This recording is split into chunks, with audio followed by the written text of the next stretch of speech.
Bienvenue dans la construction de cette e-malle ou e-trunk. Pour fabriquer cette malle, nous avons d'abord construit un fût, on appelle ça un fût chez les maltiers, en bois de 60 cm par 30 par 30 environ. Donc c'est une petite pièce, hein, c'est pas une grande malle. Donc l'ensemble des planches qui ont composé le fût ont été plaquées en noyer. Et nous avons monté en champ sur champ, assemblé, collé, clouté. Et une fois que ça c'est fait, je vous ai passé des détails de découpe de planches, hein, je pense que ça n'a pas grand intérêt. On va enduire et badigeonner l'ensemble de la malle de colle. Alors c'est de la colle blanche à bois classique. Hein. Je la passe au rouleau. J'enduis très abondamment les côtés et les feuilles. Et je vais laisser sécher chaque feuille et chaque côté à peu près 1 heure. Le but du jeu étant tout simplement que la colle devienne presque sèche, mais pas tout à fait. Il faut qu'elle soit sèche, poisseuse, mais pas sèche durcie.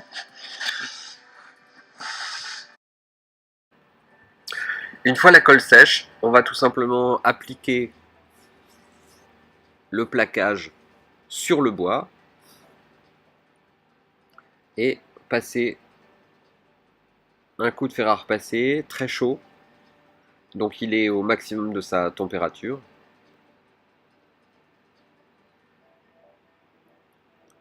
Donc je fais un pressage, on va dire.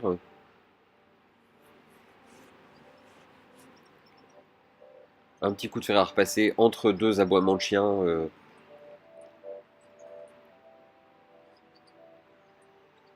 Il y a de la vie à l'atelier.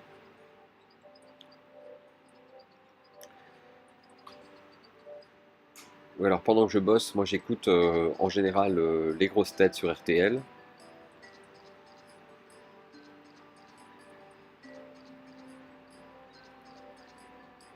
Donc on retourne l'ensemble qui est pré-collé. Une lame de cutter, de préférence neuve et longue. On appuie la lame sur le bord du bois. Ici on est en contre-fil. Donc j'y vais doucement pour que le plaquage n'éclate pas. Du grand côté, on est dans le sens du fil.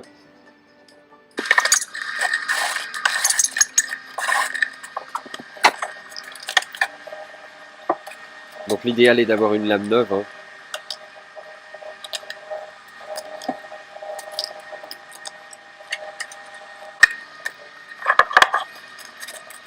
Voilà, une fois que c'est passé, j'utilise du papier de ponçage en 240 et en 400.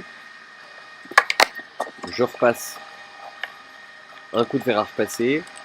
Je vois un petit défaut sur un angle, donc je vais prendre une vieille lame de cutter et repasser un peu de colle. J'attends un peu qu'elle sèche.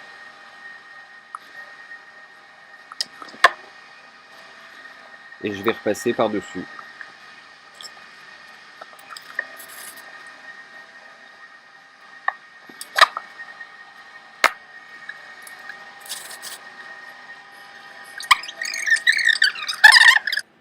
Alors je vous passe les détails, on a fait évidemment les 6 faces de la malle.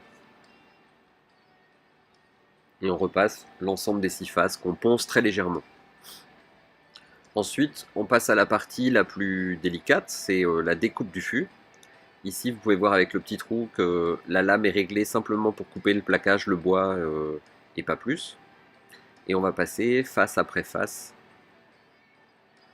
Moi, je termine toujours par habitude par un grand côté.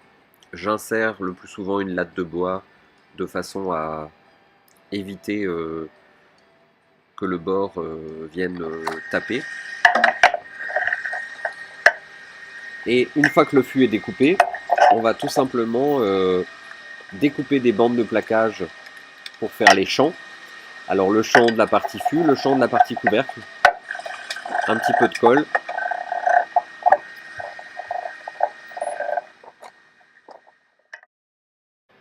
Mes bandes de champ sont découpées dans des chutes du panneau de plaquage que j'avais récupéré. Un coup de fer à repasser. Au cutter, je découpe les bords pour me permettre de bien passer le fer tout autour.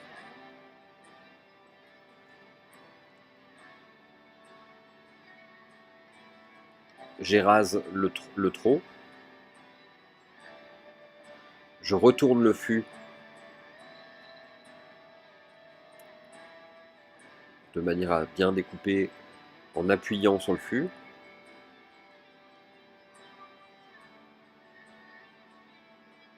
Et toujours mon papier de ponçage, 80 et 120, et la malle sera prête.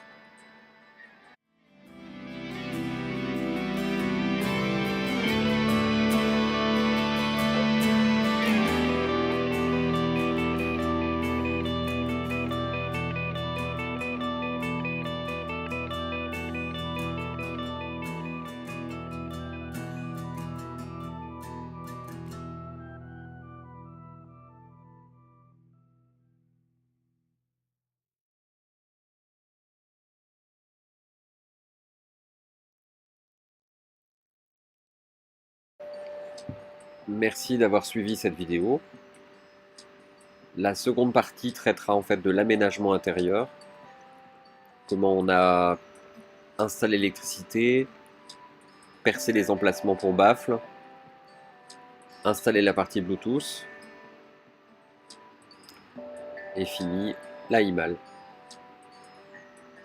Voilà.